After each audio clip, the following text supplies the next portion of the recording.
students, we've seen mutation testing, we've seen fault seeding, and both of these were confidence-based testing techniques.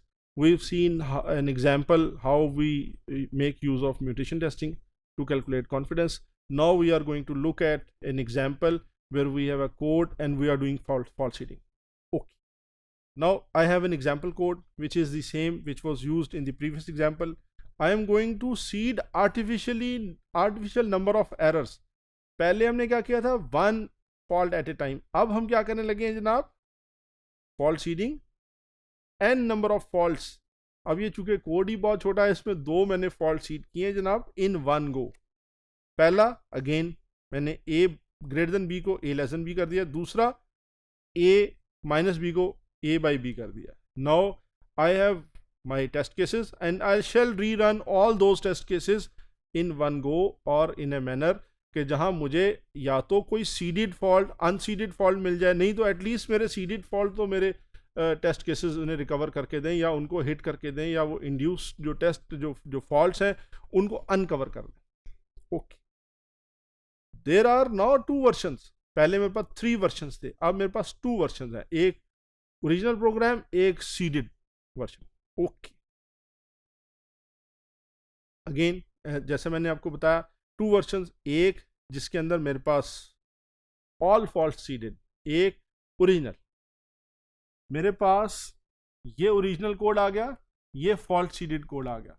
अब मेरे पास again जैसे मैं पहले से बोलता आ रहा हूं कि मेरे पास पहले से एग्जीक्यूटेड टेस्ट केसेस मौजूद हैं, वो टेस्ट केसेस सेट किया आ गया. अब मेरे पास 2 टेस्ट केसेस हैं, T1 एंड T2, और एक्सपेक्टेड एंड एक्चुअल. अब ये पहले से पास हो रहे हैं क्योंकि expected and actual is same, this means they are giving me the correct output. अब मैं देखता हूं कि जनाब क्या ये फॉल्ट्स को अनकवर कर देते हैं, या अगर ये नहीं करेंगे तो मुझे एडिशनली टेस्ट केस ऐड करना पड़ेगा.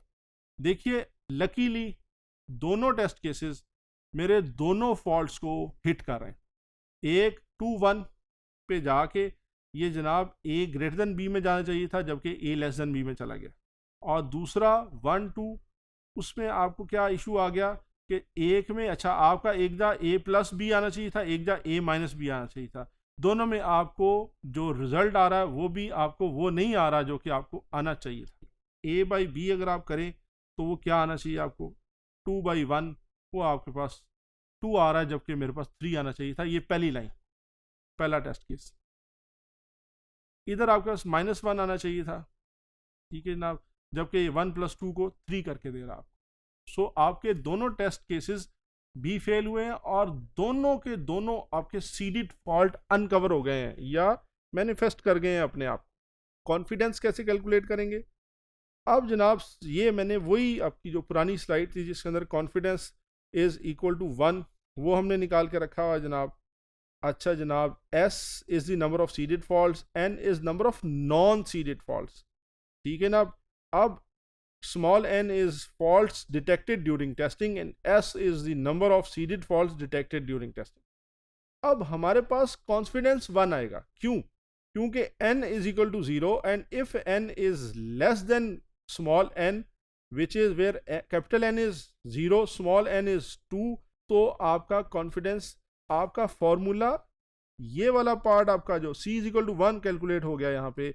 इंस्टेड ऑफ दैट कि अगर आपके पास अनसीडेड फॉल्ट्स, को एग्जांपल इतनी लंबी होती जहाँ पे ये आपको बाकी की आपको डेटा मिल गया होता और स्मॉल n कैपिटल N से छोटा या बराबर हो जाता, तो आपके पास ये दूसरी साइड इसकी एग्जीक्यूट होती. हमने देखा the differences in the manner we execute mutation testing and fault seeding, और हमने देखा कि कैलकुलेशन ऑफ कॉन्फिडेंस एक और डिफरेंस है in mutation testing and fault seeding, whereas both of them are confidence based testing techniques.